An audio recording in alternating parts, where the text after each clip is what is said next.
Looking ahead to later tonight, I see that at 9 o'clock, Will and Sonny are once again moving on.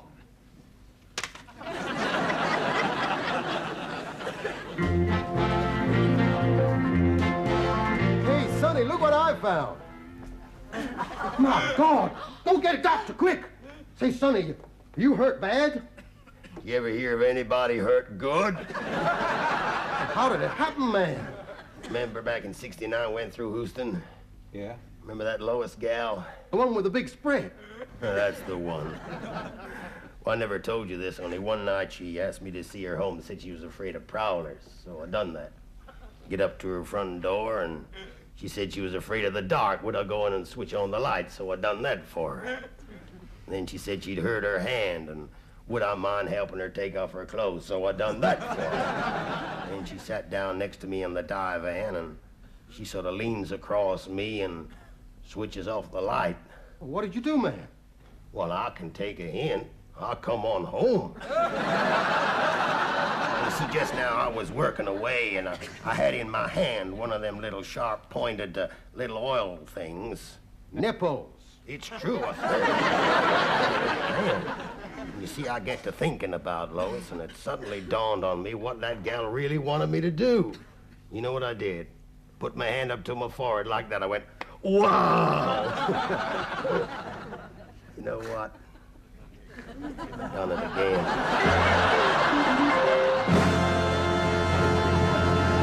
At 10:40, our big CinemaScope feature film.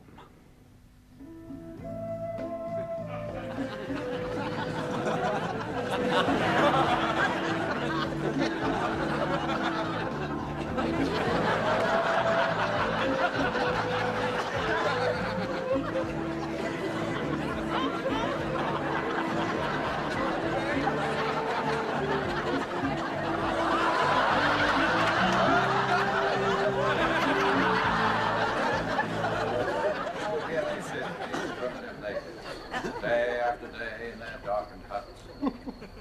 Outside the sun is shining, but they just sit in the dark, eating nuts, drinking fermented maize water, and swallowing clotted goat's milk, which they eat with a simple wooden spoon. What a backward, childlike people they are. I'm home, honey. Oh, sheep dip. Guess what? That doctor insisted on giving me a complete examination. I had to take all of my clothes off. Can you imagine that? Do you mind? I'm eating. That doctor told me I have the most perfect body he's ever seen. Didn't he say anything about that big, fat, ugly bum of yours? No, he never even mentioned your name. God, you're disgusting. And look at the way you dressed me. If any of your friends came round here, they'd think I was the cook. Not if they came to dinner.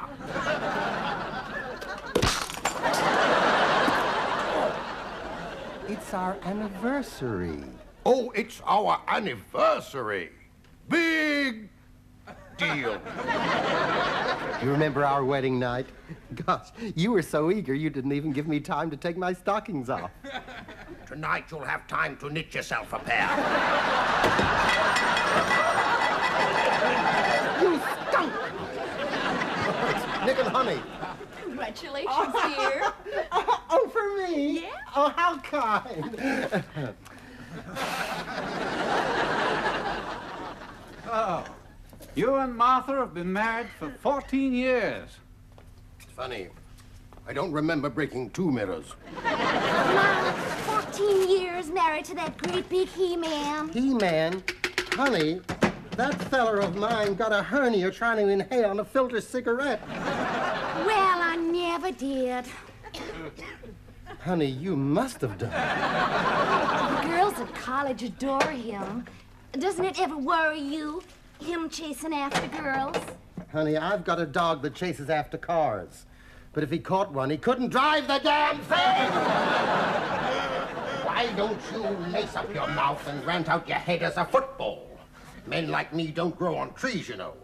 No, they swing from them. Well, we just stepped by to wish you well. It's been lovely. It really has. You'll have to forgive her. She's going through a funny time. It's all right. I understand. You do understand, don't you? Did you see the way that man looked at me? What would you do if you came home and found a man in bed with me?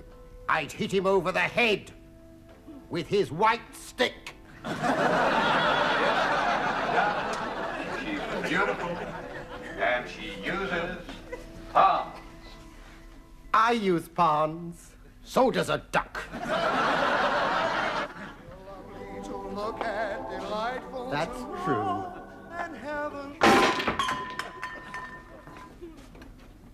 There. You think I'm lovely, don't you, Polly? Polly, say you're lovely. Say you're lovely. You're lovely. You're lovely. You turn me on, you sexy thing. You turn me on, you sexy thing. Come along, my dear. Time for your bed.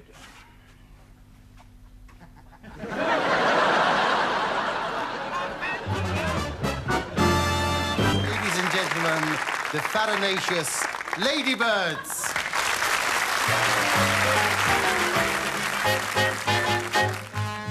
Abba-dabba-dabba-dabba-dabba-dabba, said the chimpy to the monk. Abba-dabba-dabba-dabba-dabba-dabba, said the monkey to the chimp. All night long they chatter away. All day long they were happy and gay, swinging and singing in a honky-tonky way. Abba-dabba-dabba-dabba-dabba-dabba means monk, I love but you. Abba-dabba-dabba in monkey talk means chimp, I love you too. Then the big bird flew one night in June. He married them one very soon. They went up on their abba-dabba honeymoon. You could bring Pearl, she's a darn nice girl, but don't bring Lulu. You could bring Rose with the turned-up nose, but don't bring Lulu. Lulu always wants to do what the boys don't want her to. Every time she starts around, London Bridge is falling down. You could bring cake or fillet of steak, but don't bring Lulu. Lulu gets blue and she goes cuckoo like the clock upon the shelf. She's the kind of smarty who breaks up every party. Hullabaloo, don't bring Lulu, she'll come by herself. I won't dance, don't ask me. I won't dance, don't ask me. I won't dance, dear sir, with you. My heart won't let my feet do things they should do. I won't dance, why should I? I won't dance, how could I? I won't dance, merci beaucoup.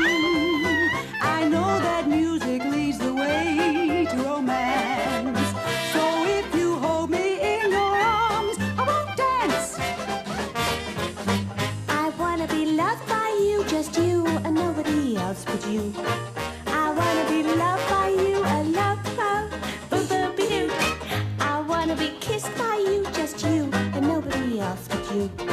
I wanna be kissed by you alone, boop-boop-be-doo. Everything today is thoroughly modern. Bands are getting jazzier. Everything today makes yesterday slow. Cars are getting snazzier. It's not insanity, says Vanity Fair. In fact, it's stylish to raise your skirts and bob your hair. In the rumble seat, the world is so cozy. The boys kissable and let tango dance they wouldn't allow. Now it's quite permissible. Goodbye, good goody girl. I'm changing and how. So beat the drums, 'cause here she comes. Yes, beat the drums, 'cause here comes thoroughly modern Minnie now.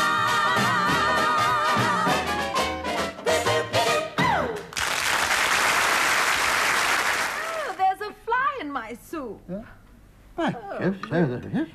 Waiter, garçon. Monsieur? Look in Madame's soup. There's a fly. A fly.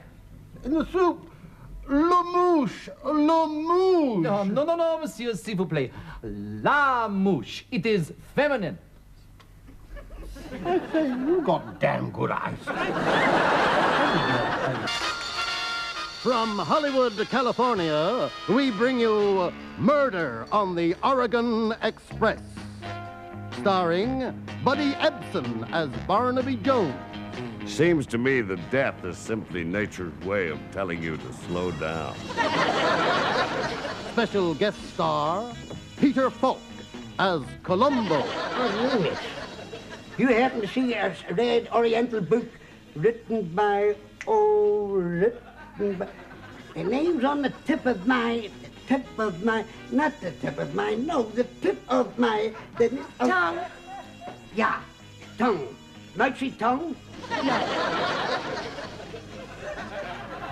Pardon me, miss. But if you didn't see it, how do you know who wrote it? I'm going to hold you. For questioning? Not necessarily. Also starring David McKillum as the Invisible Man. That up. Where are you? Extra special co-guest star Raymond Burr as Ironside. Hey there, Sergeant. You think you could get me a box of matches? What I got for you? I say, Mark, do you have any lighter parts? Oh, Chief, I'm the same color all over. God, that is fine. You're fine.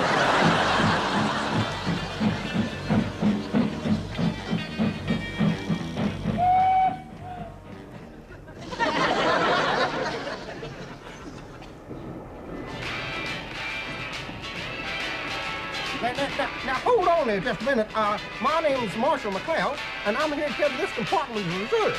You ain't supposed to be here. Would you mind turning that blame thing off? I can't hear myself think with that noise going on over the house. I say, would you mind turning that noise off? I can't...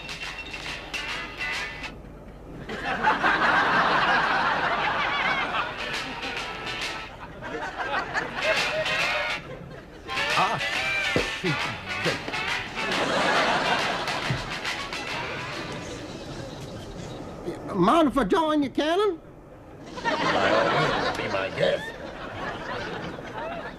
Monsieur Hercule Poirot here was just saying that there's no such thing as the perfect crime. It is quite true. Yeah, I'll go along with that. Well, I remember one time in New York, we had a fella rob a bank, didn't leave no fingerprints nor nothing. He got clean away with over $500,000 in used notes. On the way to the getaway car, he got mugged. Well, we all make mistakes. We sure do. Well, I remember one time I followed a platinum blonde in a long black gown for 4 blocks before I found out it was a high court judge. The case comes up next Friday. We in Paris, France, Europe, also have a lot of vice and cream. Stealing, robbery, burglary, shiplofting, and pickpocketing. Shoplifting and pickpocketing. Not to mention manslaughter. Manslaughter? I said not to mention manslaughter. Monsieur Poirot, I must admit I find your conversation completely resistible. But unfortunately, my stomach is beginning to ask if my throat is cut. So if you'll excuse me, I'll just amble along to the dining car. Oh, pardon me, Sergeant Pepper. Oh, dear. Oh, God, I'm sorry about it. I haven't been so embarrassed since I was with the president's daughter, examining her magnificent pair of pistols. The speaker ran across the White House lawn. Oh, they had to convene a special size court for him, and the things she said about him. What size? Don't think she said that, though I wouldn't scare her. So I really only wanted a bite, you know. Looks like I'm either going to starve to death or die of ecstasy. I'm sorry. I'm sorry about this. I hope you won't hold it against me. That's exactly what I am doing. Oh, thank you. Okay, then. The pressure was all mine. Don't you believe it? Remember my old sheriff? He used to say, shoot first and ask questions afterwards. Well, you didn't get many answers that way. McLeod, do you realize that while you've been sitting there jawing, the man has been viciously attacked? Been shot 14 times, stabbed 17 times! Did he have any enemies? Of course! He had. The driver wouldn't keep speeding up and slowing down all the time. Well, McLeod, you're the only one on duty officially. Now you just leave everything to me. Don't pull that chair!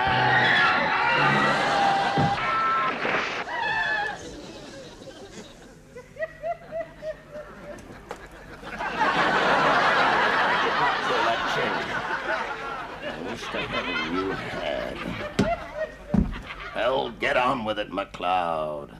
Well, all right, I'm going. Say, either of you two fellas know anything about a murder? Come on, sweetheart. I'm on vacation, do you mind? Hey, you don't think he had anything to do with it, do you? Hey, meathead, tell him what's written on the barrel of your gun. It says, hold by the other end. What I tell you? Who loves you, baby? You're beautiful. McLeod, why don't you check who went near the victim's compartment? Well, I know who went up that way. I'm gonna shame him into confessing, like we did back in Little Creek. I'll tell him I know everything. That's what I'm gonna tell him. You want to see me, McLeod? Cannon, I know everything. You know everything? Yes, Cannon, everything. Well, McLeod, I mean, see it my way. I mean, you were away and your wife was lonely. I was lonely, and we were sexually attracted to each other because she's a very attractive woman. She's big. God, she's big. I mean, Cannon, I have to, but you. I'm sorry about that. I couldn't help it, you understand? But don't that beat all? You wanted to see me, Marshal?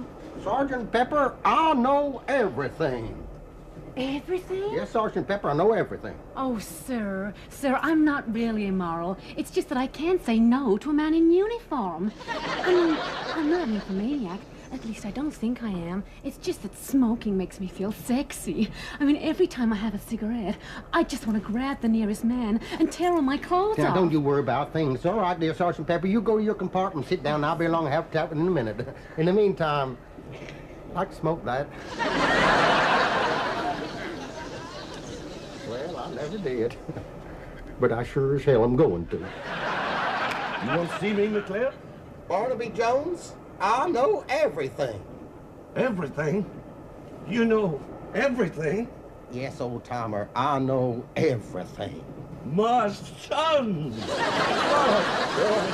My little baby boy. Sheep dip. This has been a Quinn Martin, Barton, Harton, Larton, and Fargo production.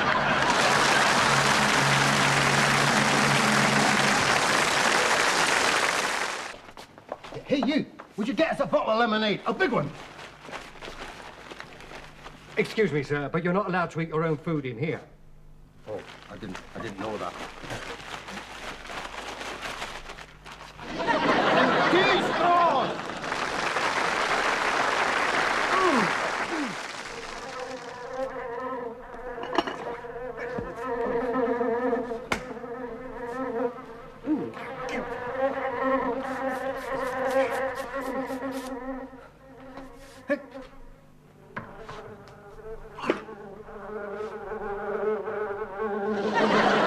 Say good evening to the ladies and the gentlemen. Good evening, ladies and gentlemen. Ah!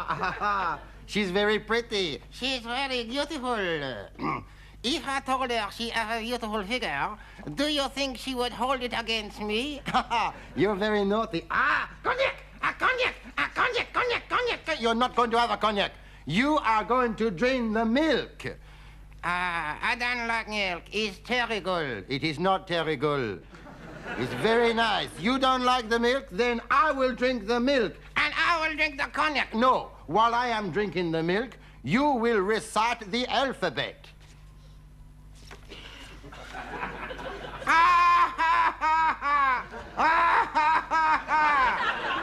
Incorsical.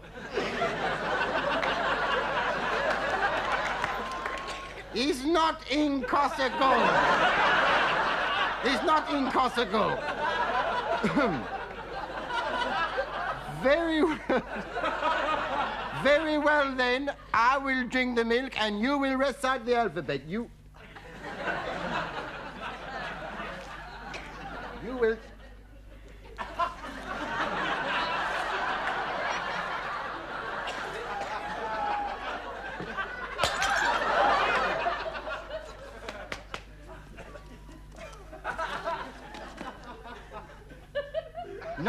No, this is real. A, G, C, D, E, L.